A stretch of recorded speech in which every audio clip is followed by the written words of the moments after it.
daily conversations with the players, coaches, and contributors that make this game great. Regulators, mount up. We're coming. Football Convos. Visit footballconvos.com or visit us at iTunes.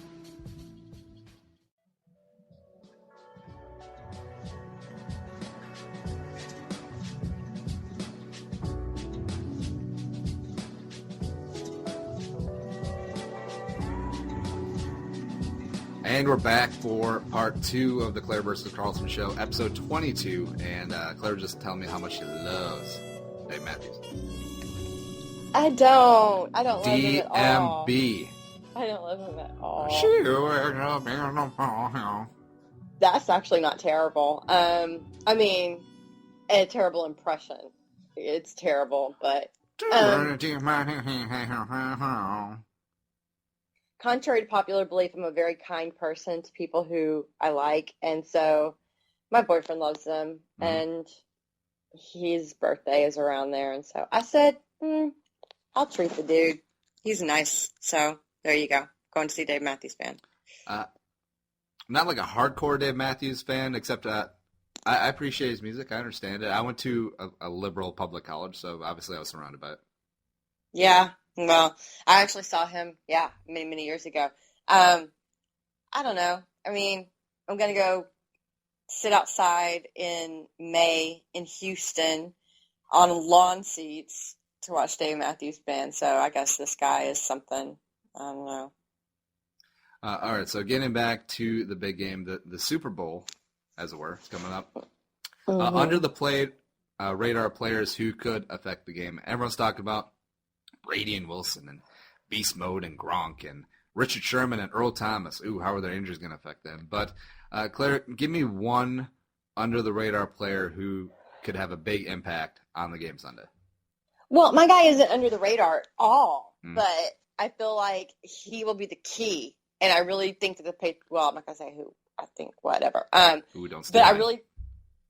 What? Don't steal my player, but who is it? Is it LeGarrette Blount? Nope. All right, good. Okay, good. Then I'm good. So LeGarrette Blount will, I think, his running will be the key against that. Brady and his receivers have to go up against that secondary, and I think that LeGarrette's role on the ground is going to be important. I mean, he's had some really good games of late, especially with the Patriots. He doesn't fumble with the Patriots, which, curious. Now, do you buy the stories at all that he may have orchestrated his departure from Pittsburgh so he could end up in New England again? Or is that all hooey? It doesn't matter. I mean, they had to agree to it contractually somehow or another, either to end the contract or whatever they did. I don't know what they did. Well, you can imagine that phone call. Belichick's on the phone with Blunt. All right, so you just need to leave the field. So Tomlin will cut you, and then we'll let you pass through waivers, and then we'll just sign you afterward. And that's fine. I don't have a problem with that, really. I mean, I'm sure that there is some sort of rule in the NFL where you're not supposed to do that. But are you accusing on air the Patriots of tampering with LeGarrette Blount, Claire? No, because I don't know enough facts. All right, fine. But if they did, I would understand it, and I don't know that I would hold it against them because I try to look at the Patriots like any other team. Mm-hmm. If my team did that, I'd be like, oh, cool, awesome, get your dude, man. I mean, I have no problem with that. Now, do you think the Vikings tampered at all with Ben Tate? No. Well, if they did, I feel sorry for them. About that. Oh, going back, did you flip out in the Steelers playoff game when Ben Tate got the first 2 touches? I didn't flip out, but you're like, what? Yeah, kind of. Like, all right, so really? Back on task. My under-the-radar player who could have a big impact on this game is future free agent Viking Devin McCourty, safety for the New England Patriots.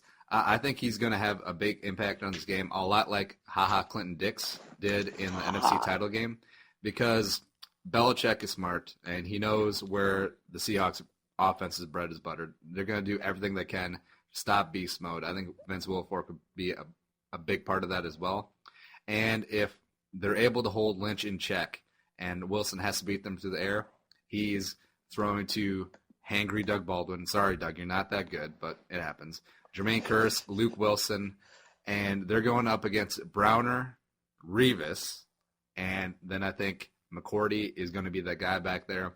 Wilson can put up some ducks, especially if he's forced to throw, and I think McCourty could be the huge benefit back there. Free safety, ball hawk, might have a pick, might have two, might take one to the house, could be sneaky Super Bowl MVP. Bazam. There you have it. I think that's great. It's pretty good analysis, and I would love to see that happen, honestly. Oh, so you're tipping your hand, Claire, where you're going to go for your pick at the end. Well, that's okay. Speaking of Super Bowl MVP, why don't we pull that up, looking at the MVP odds. At the top, as always, you have Tom Brady going off at 8-5. All these odds are over at Bovada, or Bodog, as it were. Russell Wilson 7-2, Marshawn Lynch at 4-1, which seems kind of low. Yeah. Actually, that seems pretty high, to be honest. Rob Gronkowski 9-1, LeGarrette Blount, your boy, 12-1, and then Edelman 25-1, Revis, Doug Baldwin, Cam Chancellor, Richard Sherman, all 33-1, and let's see, my boy, Devin McCourty, 100-1. I might put a little stank on that. How about that? Claire, which person would you be willing to bet on from the list? Ooh, from the list? Gosh, golly gee. Is it puffing your e-cig? Oh, you can hear that? Okay, my bad. I don't know. I want it to be some under-the-radar player that no one cares about or pays attention to. You mean like Malcolm Smith? Yes. I love it when that happens.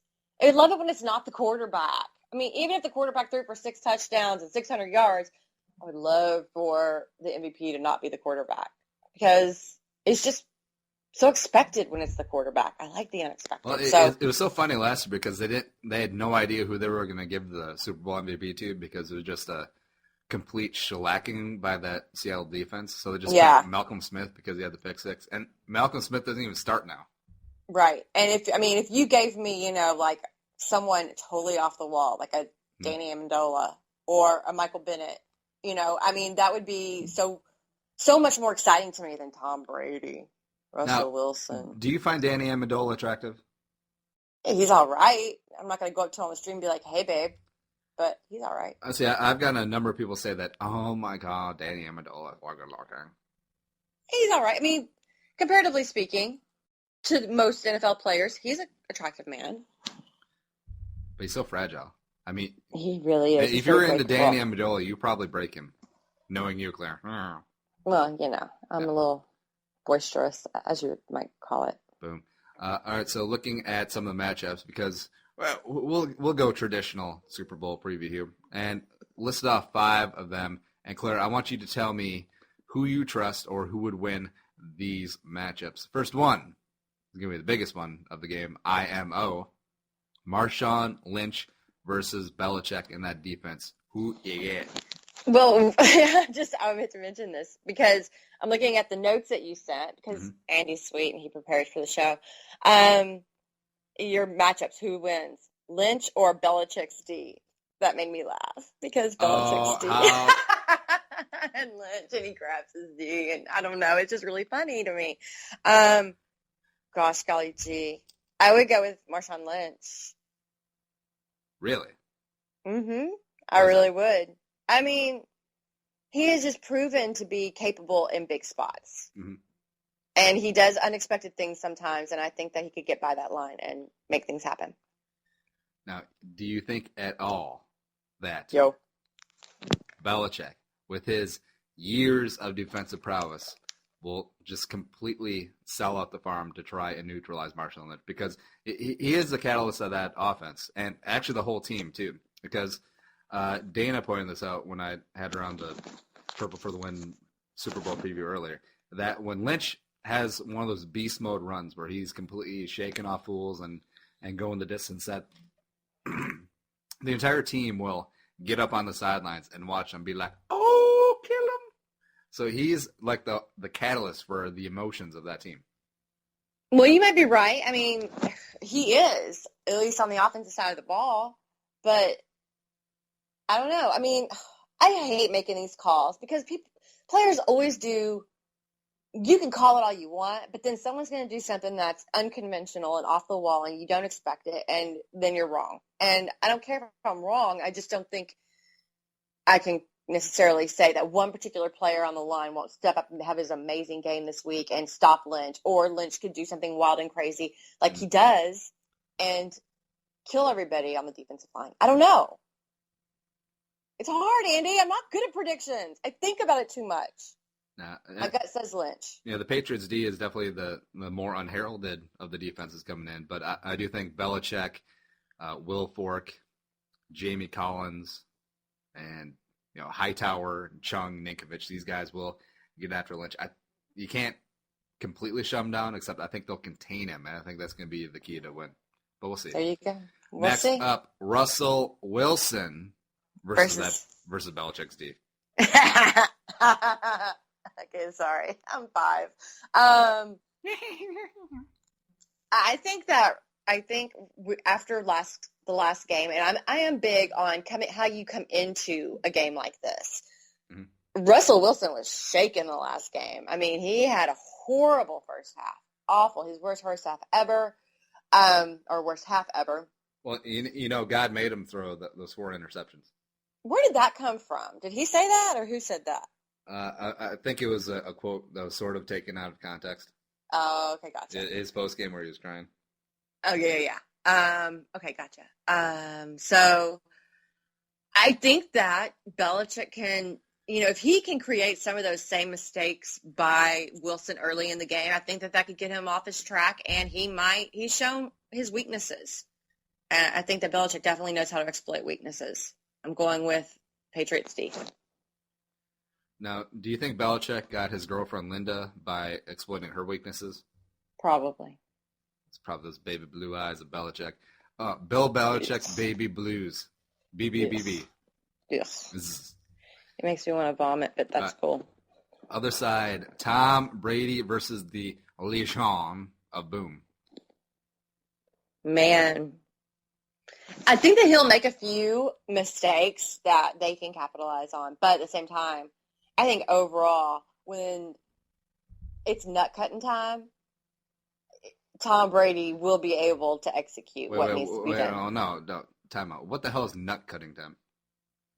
It's like the do or die moment.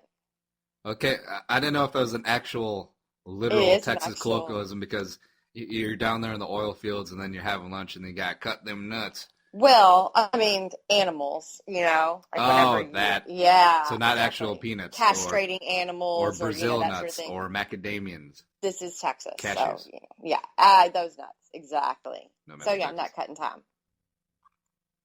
That's real. Nut cutting time. I'm already tipping my hand a little bit too, but that I think the Patriots will win, because I think Tom Brady is going to come in so pissed off over this deflated football thing that if he has an opportunity, he's going to completely jack fools. And I made this point to Dana when she was on, and we also had Tom Murphy, I believe, the Patriots fan, writer as well, that the Legion of Boom takes away the deep threat all the time because they're so good in the secondary, sitting in their 3 deep. But the Patriots don't really throw vertically. I mean, they got Brandon LaFell and then like 2 short little white dudes. Because Gronk could be considered the vertical threat, except how are you going to match up against Gronk? And I feel like the middle of the field is where this game is going to be won. Danny Amendola and what's his face, the other white guy? Edelman underneath. And Gronk is going to be that deep threat in the middle of the field. I think they're going to go after Earl Thomas with that shoulder right away. So I guess we'll see. Oh, speaking of which, we already jumped into our next matchup. Gronk versus Cam Chancellor and Earl Thomas. Ooh. I think that they're probably going to throw the ball elsewhere. Honestly, I do this game because Belichick is so amazing at game planning, and I'm by no means a Patriots fan legitimately, but if you look at the logistics, he can bring out the best in a player in the situation where he needs that player to produce. And you'll get unexpected guys getting the ball, and he'll totally ignore a superstar for a whole game if the matchup warrants it. So I think that there's a good chance that we see just a couple of passes caught or even go Gronk's way in this game. I love Gronk. Do you? His whole It's not even frat boy. It's literally like middle school It is. kid. Did you watch the E60 thing on him? No. Oh,